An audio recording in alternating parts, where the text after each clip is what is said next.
বিসমিল্লাহির রহমানির রহিম। আসসালামু আলাইকুম ওয়া রাহমাতুল্লাহি ওয়া বারাকাতুহু।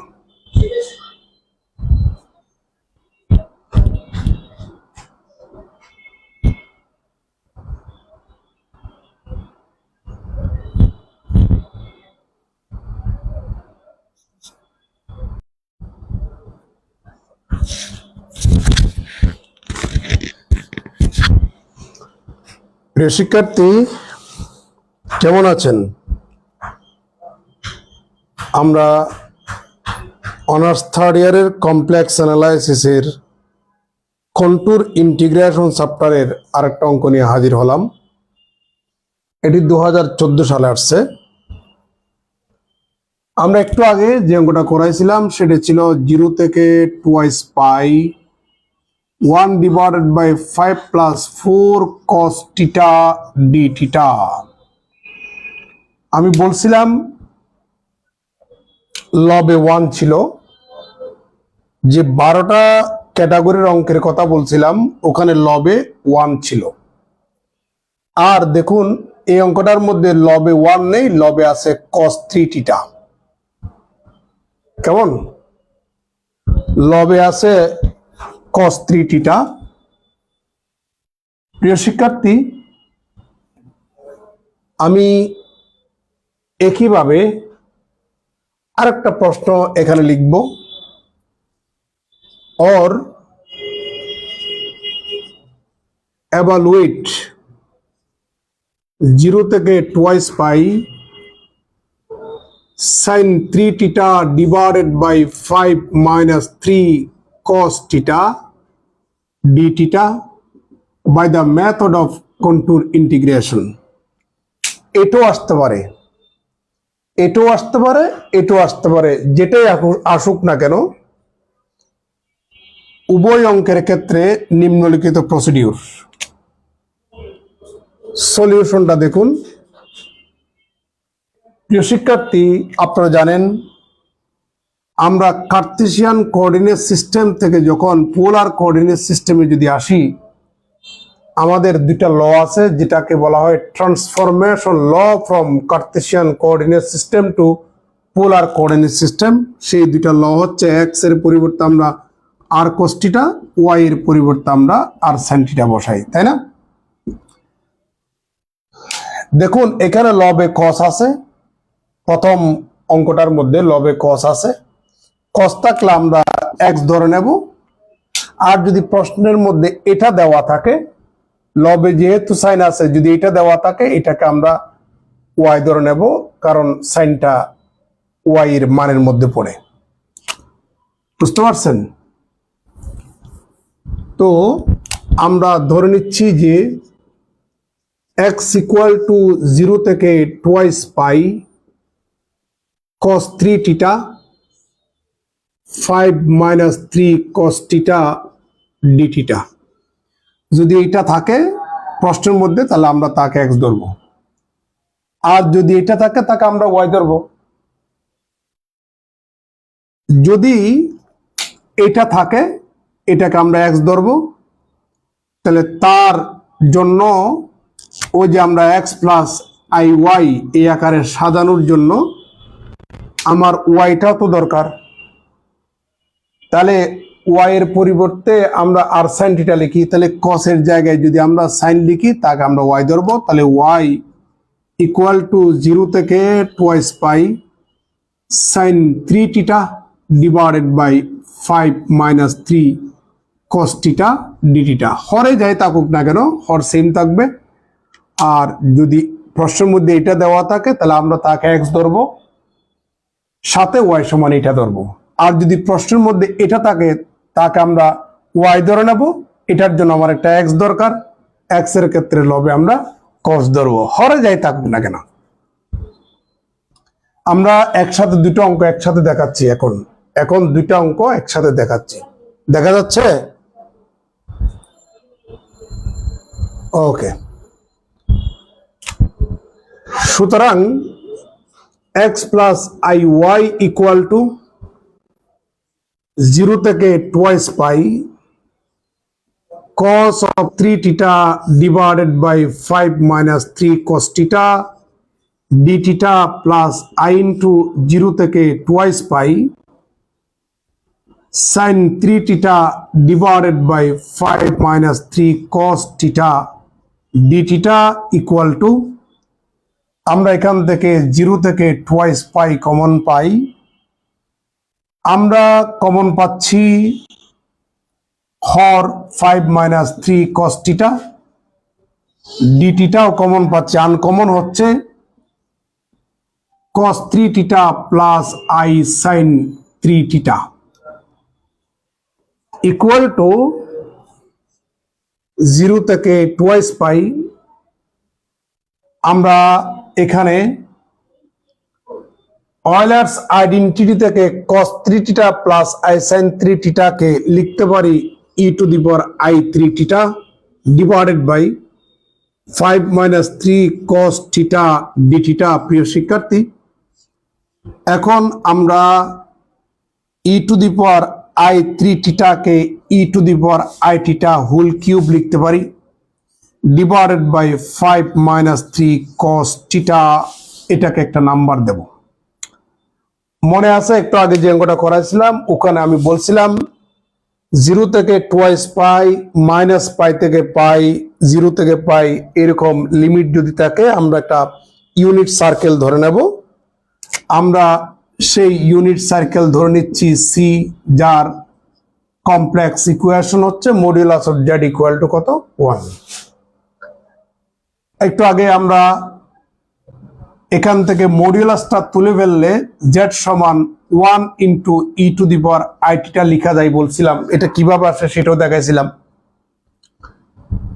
এখানে ডিফারেন্সিয়েশন করুন d z equal to i e to the power i theta d theta. I রইল e to the power i থিটাকে জেড লিখা যায়, তাহলে ডি থিটা, সুতরাং ডি থিটা ইকুয়াল টু আপনি আই জেড দিয়ে ভাগ দেন 1 by i z d z. প্রিয় শিক্ষার্থী, আমরা সেই ইউনিট সার্কেলটা এখানে ড্র করব। এটা হচ্ছে real Axis, this is imaginary Axis. এটা হচ্ছে আমাদের সেই সার্কেলটার সেন্টার। রেডিয়াস হচ্ছে 1 রেডিয়াস বিশিষ্ট আমরা একটা সার্কেল ড্র করলাম। এটাই হচ্ছে আমাদের সেই সি। আমরা জানি এখানে হিয়ার জেড সমান e to the power i theta, এই যে z equal to e to the power i theta, এটাকে আমরা লিখতে পারি cos theta plus i sine theta. প্রিয় শিক্ষার্থী, তাহলে 1 বাই জেড কে আমরা জেড টু দি পাওয়ার -1, এখন এখানে জেড এর মানটা বসিয়ে দেন। cos theta plus i sine theta whole to the power -1 de Moivre's theorem থেকে সি আই এস আকারের কমপ্লেক্স নাম্বারের পাওয়ার যেটা থাকবে সেই পাওয়ারটা অ্যাঙ্গেলের সাথে গুণ হবে। তাহলে cos of minus theta plus i sign of minus theta. আপনারা জানেন cos অফ মাইনাস থিটা সমান cos theta minus sine of minus theta সমান মাইনাস সাইন থিটা। এখন আমরা এখানে 1 নম্বরে cos দেখতে পাচ্ছি, cos দরকার, এই জন্য এটা আর এটা যদি যোগ করি আই সাইন চলে যাবে। ডান পাশে আমরা পাচ্ছি 2 cos থিটা আর বামে পাচ্ছি জেড প্লাস 1 বাই জেড। সুতরাং cos theta equal to 1 by 2 z plus 1 by z, তাহলে 1 by 2 into z square plus 1 divided by z. নিচে লিখলে কি দেখা যাবে? নিচে লিখলে আর দেখা যাবে না, নিচে লিখলে আর দেখা যাবে না। এই জন্য আমাকে ভিডিওটা নিচে করতে হচ্ছে।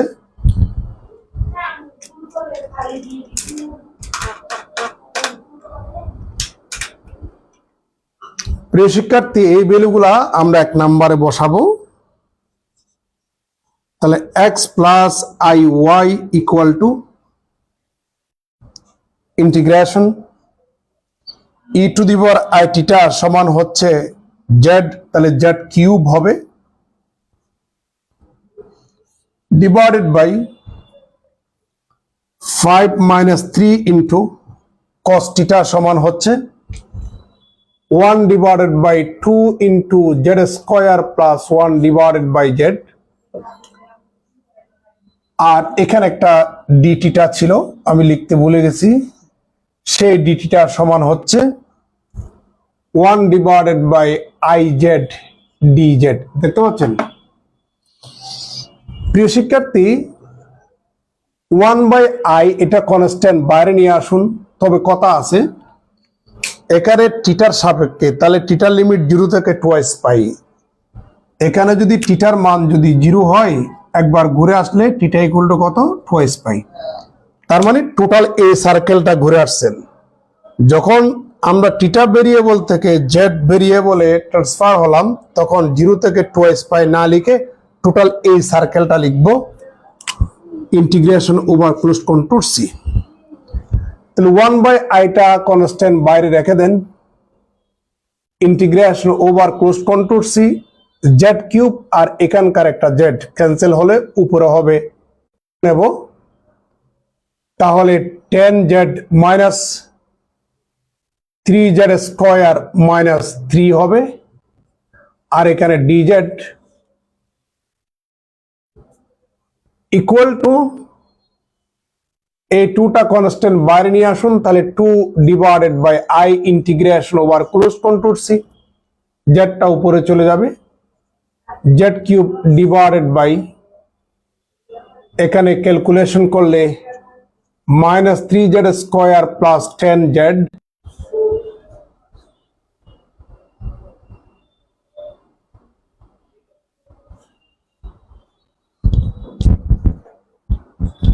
এই তুমি মোবাইল বন্ধ করো, ওদিকে এগুলো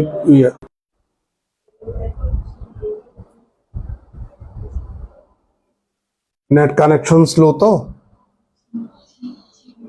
প্রিয় শিক্ষার্থী, এখন এটা কপি করে আমি এই জায়গায় পেস্ট করব। কেমন? এই জায়গায় পেস্ট করব এখন।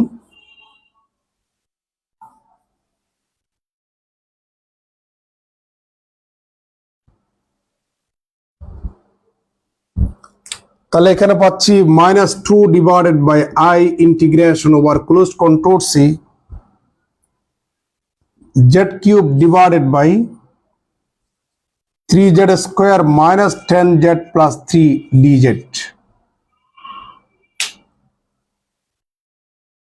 এগুলো এখন মুছে দিই।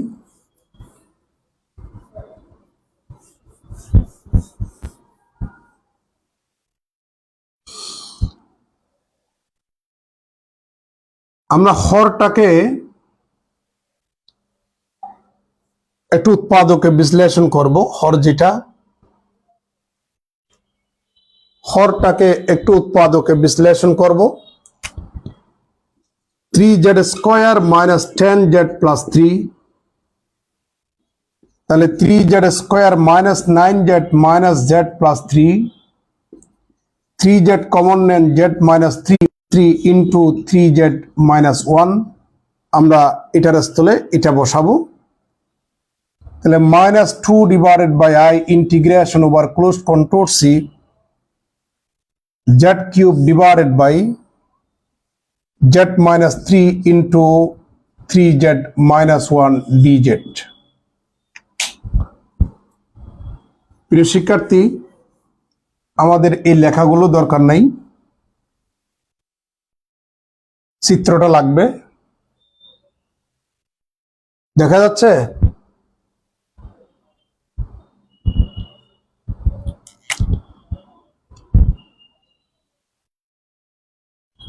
Equal to -2/i integration over close control C, এই জেড এর ফাংশনটাকে আমি এফ অফ জেড ধরলাম, ডিজেড।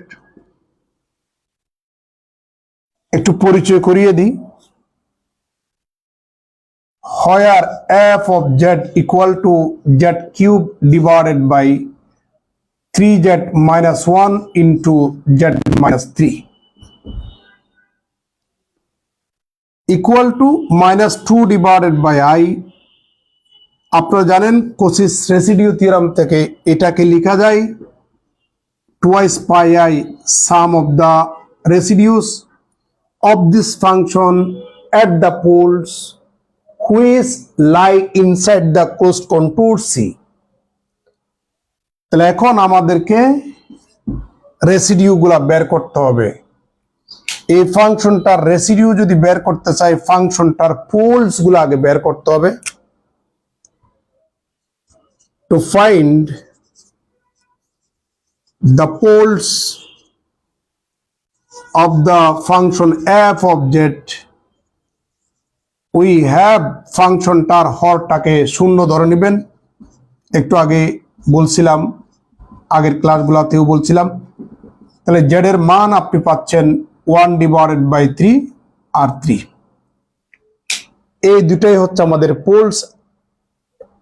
একটা 1/3 আসছে আর একটা 3 আসছে।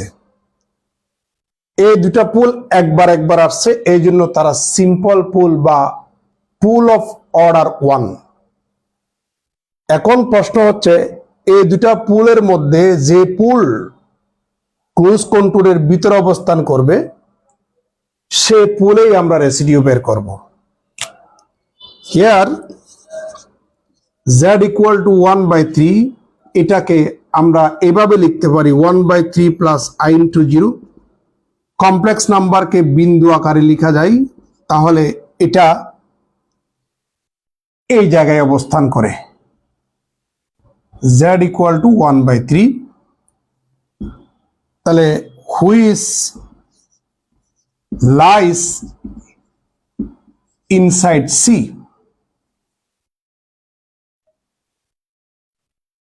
অলসো z = 3, আর একটা পুল দেখতে পাচ্ছি, এটাকে 3 প্লাস I × 0 লেখা যায়, এটাকেও বিন্দু আকারে লিখলে 3 0।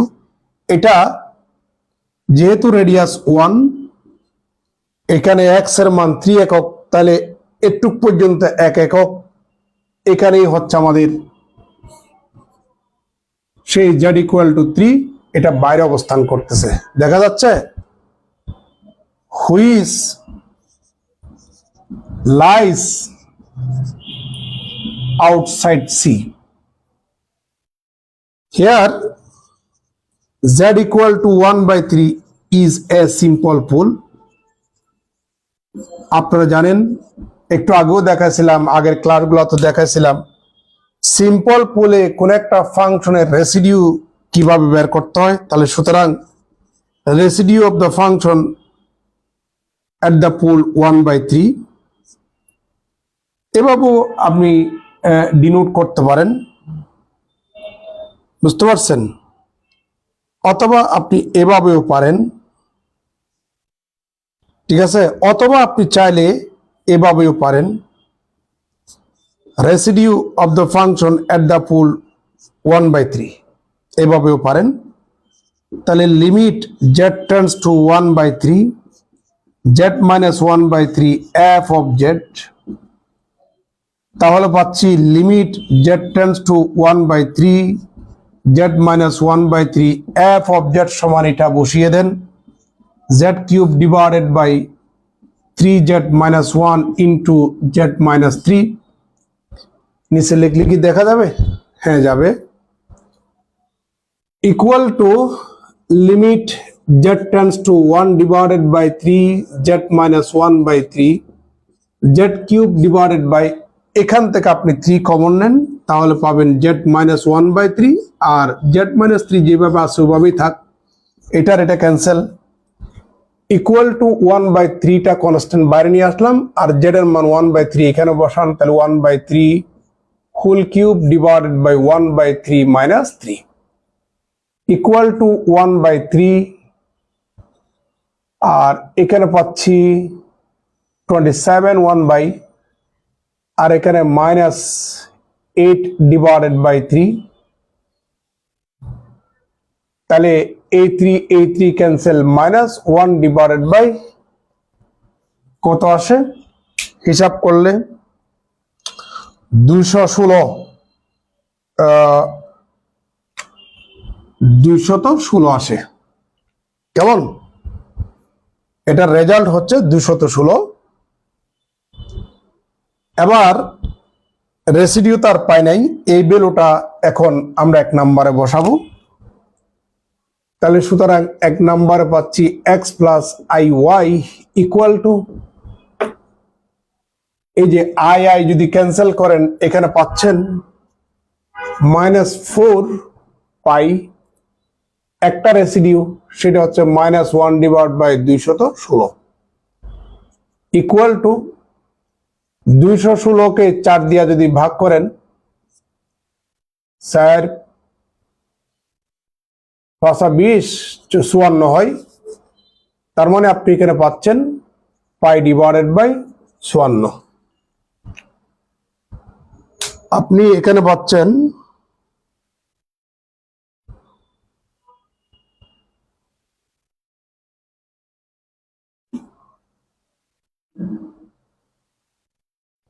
রেসিডিউ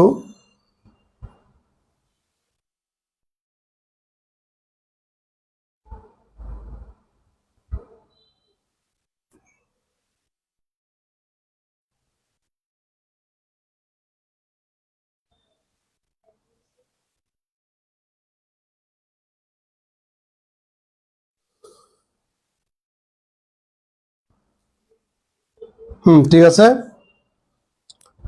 নিচে লেখলে কি দেখা যাচ্ছে?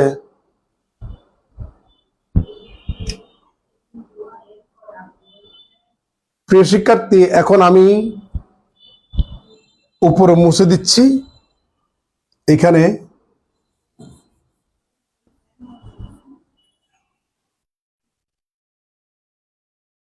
তাহলে x প্লাস আই ওয়াই সমান এখানে পাচ্ছেন π/54।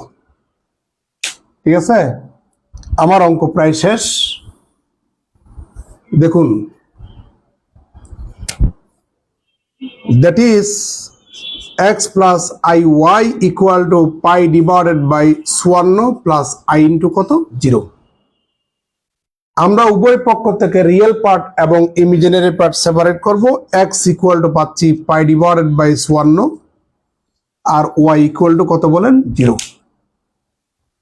প্রিয় শিক্ষার্থী, এবার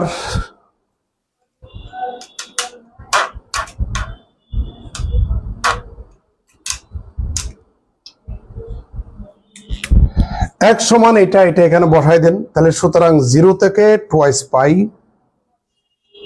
cos 3 theta divided by 5 minus 3 cos theta d theta equal to π/54 and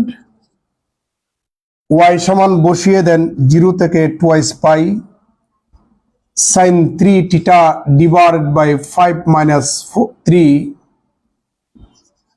cos theta d theta equal to কত 0। প্রিয় শিক্ষার্থী, এটাই তো আমাদেরকে বের করতে বলেছে না, এই যে প্রশ্ন। যদি প্রশ্ন এভাবে হয় তাহলে এটা বের করবেন।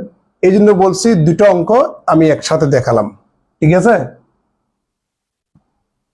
এই টাইপের অনেকগুলো অঙ্ক করা আছে, নিজেরা করে নেবেন। আমি অন্য স্টাইলের অঙ্ক দেখাচ্ছি। ধন্যবাদ সবাইকে।